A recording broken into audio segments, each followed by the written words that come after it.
Hey man, buddy, you've been on social media all morning. We're about to shoot a video. Let's go.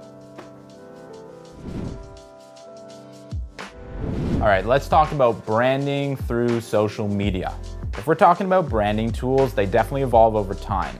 Branding with social media wasn't harnessed to the extent that it is today, let's say even 5 or 10 years ago. A lot of people love social media, a lot of people hate social media, but there's no denying the fact that social media is an extremely powerful tool that every business, every brand, every company needs to use in order to grow to their full potential. On average, people use social media from 2 to 3 hours per day, which is a lot if you think about it.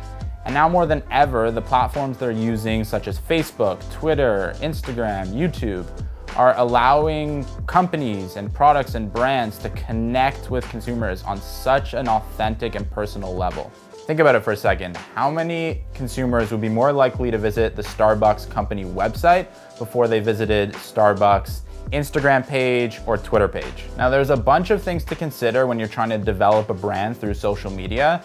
There's a lot of strategies. I'm not gonna go over all of them, but I'm gonna go over some of my favorites, some of the ways that I think are the easiest and most accessible ways that companies can grow their brand through social media. Number one is consistency and quality. Make sure whatever content you're posting on your social media platforms is consistent. They all relatively look the same and they're all at that same level of quality. Let's take a look at Adidas Originals Instagram feed. When you go on it, you can see they stick to the same looking visuals throughout their whole feed. The more aesthetically pleasing your Instagram feed is, the more likely it is to draw on the consumer and the more time they'll spend checking out your posts, and that may turn into checking out your products. So well thought out visual content, let's say like an Instagram post on Adidas Originals Instagram feed, is gonna do a much better job at evoking that brand perception in the eye of the consumer. Number two, post relevant and diversified content. So let's say North Face, for example. They're an outdoor brand, but their content that they post on social media isn't directly related to that winter jacket that they're trying to sell or those hiking boots. Instead, North Face posts a lot of diverse content on their social media. So they post a lot of, let's say, videos or pictures of the North Face athletes, either climbing a mountain or skiing down a mountain or camping or hiking. And what all of that diverse content does is it really paints a picture of a company's core values, which is really important to building a brand. In North Face's example, their social media content really paints a picture of environmentalism, outdoor exploration, and community culture. And finally, number three is engage with your audience.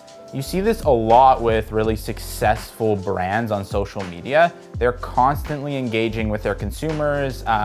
Let's take Wendy's, for example. They're really active on Twitter. They're constantly replying to either customer concerns or customer comments. And a lot of times their replies go viral. You'll see them with hundreds of thousands of likes and retweets. So what this does is it paints a persona. All of a sudden you become this human being behind your social media instead of this facade of just posts, pictures, text.